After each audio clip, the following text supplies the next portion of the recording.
जय गुरुदेव। नमस्ते। आज का जो टॉपिक है, आज का टॉपिक है पंचांग। पंचांग मैंने इसलिए आज लिया क्योंकि ये एक ऐसा टॉपिक है जिसके बारे में जानते तो सब हैं, पंचांग पंचिका, पर इसका यूज़ जो है ना बहुत कम लोगों को आता है और इसका मिस इंटरप्रिटेशन बहुत ज़्यादा होता है। और इस वजह से लोग बोलते हैं, अरे भाई मेरे तो शादी पंचांग देख के हुई पर शादी टिकी नहीं। क्योंकि वो लोग चाहते हैं कि पंचांग देख के कुछ भी एक शॉर्टकट में कोई भी डेट निकाल दे और शादी हो जाए।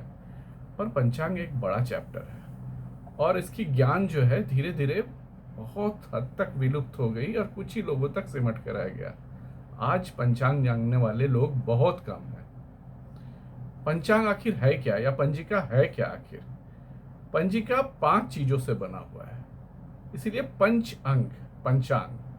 तिथि, वार, नक्षत्र, योग, करण, इन 5 चीजों को जब मिला दिया जाता है तो वो बनता है पंचांग। और कोई भी चीजों को, कोई भी चीज, किसी भी दिन का ऑस्पिशियसनेस निकालने के लिए हमें इन 5 चीजों को कंसिडर करना बहुत जरूरी होता है, क्योंकि इन 5 चीजों की एनर्जी अलग अलग होती है। पर आज के दिन में क्या होता है, आदमी तिथि तो निकाल लिया शादी का, पर देखा गया कि नक्षत्र जो है केतु का रहा। और एक बहुत इंपॉर्टेंट चीज मैं बोलना चाहूंगा कि पहले के जमाने में, वैदिक युग में, जो शादियां होती थी वो दिन को होती थी, क्योंकि दिन को ही सही समय और मुहूर्त होता था। शाम के समय, रात के समय, रात्रिकालीन देवता शयन पे चले जाते हैं, तो उस समय मैं शुभ मुहूर्त कैसे बोलूं कि वो समय बहुत शुभ होता है। ये एक्चुअली शुरू ऐसे हुआ कि जब इन्वर्डर्स, बाहरी लोग हमारे यहाँ पर आक्रमण किए, तो क्या हो गया, इन मुस्लिम कंट्रीज या बाहरी इन्वर्डर्स के आक्रमण के वजह से जो शादी के दिन में जो बहू बेटियां इकट्ठी होती थी या दुल्हन इकट्ठे होते थे, इनको ये अपने सिपाही के द्वारा कई बार, अगर वो सुंदर होती थी देखने में, बलपूर्वक ले जाया जाता था। तो क्या हुआ कि लोग चोरी छिपे रात को शादियां करने लगे। फिर ये चलन कंटिन्यू होता रहा। फिर बाद में इलेक्ट्रिफिकेशन के समय में ऐसा हुआ कि लोगों को दिन को समय नहीं मिलता है, तो रात को ज़्यादा से ज़्यादा लोग गैदर कर सके, सजावट ज़्यादा हो सके, इलेक्ट्रिफिकेशन ज़्यादा हो सके, तो ये चलन हो गया कि शादियाँ रात को ही होने लगी। पर वैदिक रीति से एक्चुअली शादी दिन को ही होनी चाहिए। इस मामले में पंजाबी लोग अच्छा करते हैं, भले वो दिन ना देखे, पर वो शादियाँ जो करते हैं वो जो है ना अमृत काल के टाइम में करते हैं, दोपहर को, और वो एक तरह से सही भी है। तो खैर आज हम लोग पंचांग के बारे में बात करते हैं। तो पंचांग में एक चीज जो है तिथि, इसका एनर्जी बहुत ही इंपॉर्टेंस रखता है। तिथि एक्चुअली सूर्य और चंद्र का जो डिस्टेंस है डे बाय डे, जो इन 15 दिनों में आगे और पीछे होता है, शुक्ल पक्ष और कृष्ण पक्ष, हर दिन का डिस्टेंस के हिसाब से तिथि का निर्माण होता है और हर तिथि अपना अलग एनर्जी रखता है। एक छोटा सा एग्जांपल आप देख लीजिए। पूर्णिमा के ही दिन देखिए कि समुद्र में जो हाई टाइड और लो टाइड है किस तरह ऊपर होता है।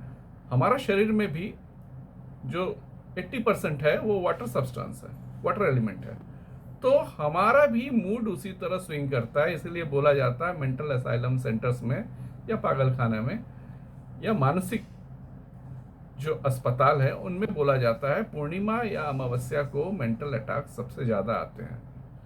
ये भी देखा गया है आजकल के दिनों में कि शेयर मार्केट में भी ये पूर्णिमा के दिन में सबसे ज्यादा ट्रेडिंग होता है। हो सकता है मार्केट हाई या लो ना हो, पर ट्रेडिंग सबसे ज्यादा हिट होता है। तो ये पूर्णिमा का दिन इस तरह असर करता है या अमावस्या का दिन इस तरह असर करता है। तो इनका इंपॉर्टेंट, हर एक तिथि का इंपॉर्टेंट हमारे जीवन में बहुत होता है। तो चलिए हम लोग 2 तिथियों के बारे में आज बात करते हैं। पंचमी मान लीजिए।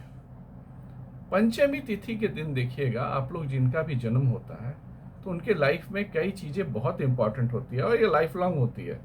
पंचमी तिथि में जन्म लेने वाले का आप देखिएगा कि उनके लव अफेयर्स जीवन में बहुत प्रोमिनेंट स्थान रखता है। उनकी एडुकेशन, ये बहुत इंटेलिजेंट होते हैं। आप उनसे अगर आर्ग्यूमेंट करेंगे और आर्ग्यूमेंट टू द पॉइंट नहीं हो तो वो बात नहीं करना पसंद करेंगे।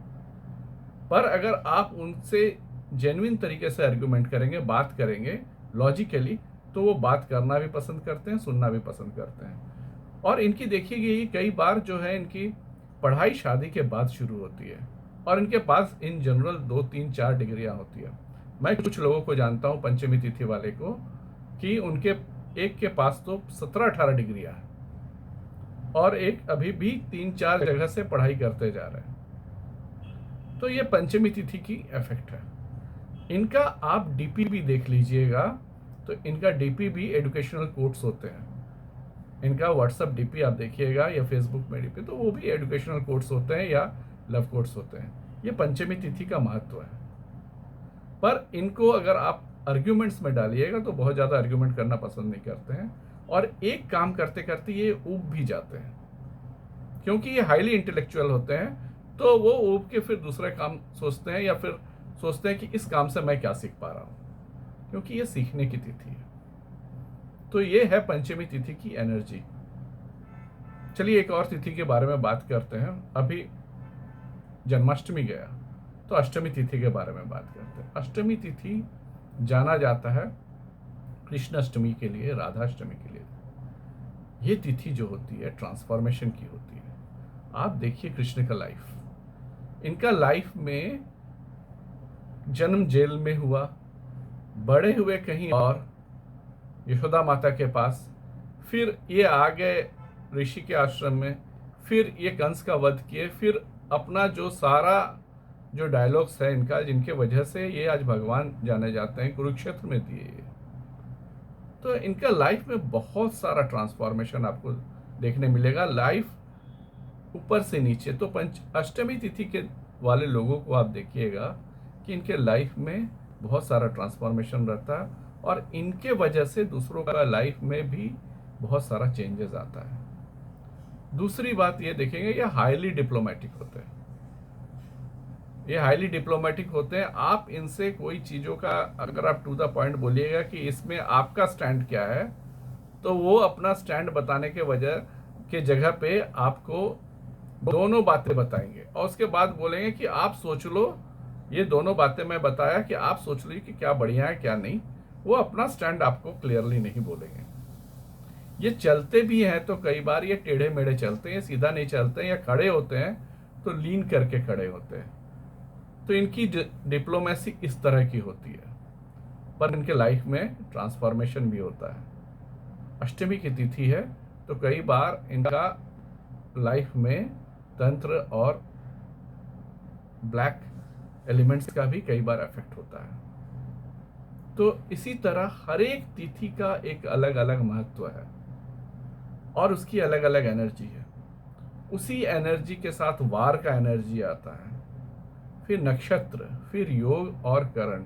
इन एनर्जीज के साथ फिर लास्ट में मुहूर्त निकाला जाता है या घटिका निकाला जाता है, तब जाके पंचांग कंप्लीट होता है। तो ये पंचांग अगर आप थोड़ा सा भी जानने लगेंगे, इसकी एनर्जीज पहचानने लगेंगे, तो एक आदमी का जीवन को बहुत हद तक डिकोड किया जा सकता है। जैसे मान लीजिए कोई बिजनेस ही चतुर्थी की तिथि में शुरू करे तो क्या चलेगा? नहीं चलेगा। तो यह है तिथि का इफेक्ट। दूसरी आपको मजेदार बात बताता हूं महीने के बारे में। इसके बारे में ऋषि अपने 1-2 लेक्चर्स में बोले भी हैं कि हमारा जो महीना है वो नक्षत्र के ऊपर है, फाल्गुन, ज्येष्ठा, इस तरह से। पर अंग्रेजी का जो महीना है उसका आप नाम खोजिएगा तो उसका कोई अर्थ नहीं मिलता है।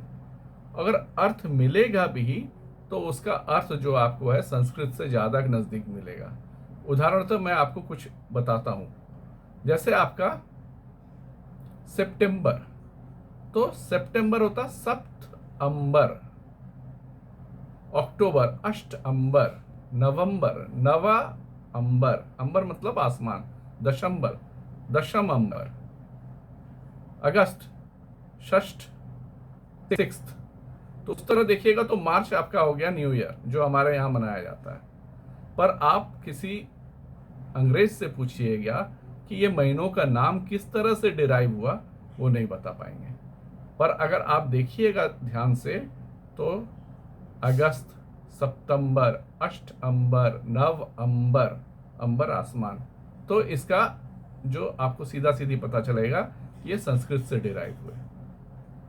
तो मेरा ये वीडियो बनाने का उद्देश्य यह था कि अब से आप तिथि का एनर्जी और दिन का एनर्जी पर आप बहुत गौर फरमाइएगा या उस पर ध्यान दीजिएगा, तो आपको डिकोड करने में सुविधा होगी कि आज क्या हो सकता है। तो ये इसीलिए था, अवेयरनेस के लिए था कि हम अपनी सभ्यता को, अपनी संस्कृति को और अपना जो ये रिच जो टेक्स्ट है इसको हम लोग जानें और पंचांग को समझें। तो इसी के साथ आज का टॉपिक यहीं ख़त्म होता है। आपको कैसा लगा ज़रूर बताइएगा और अलग अलग तिथियों को डिकोड करना शुरू कीजिएगा। जय गुरुदेव।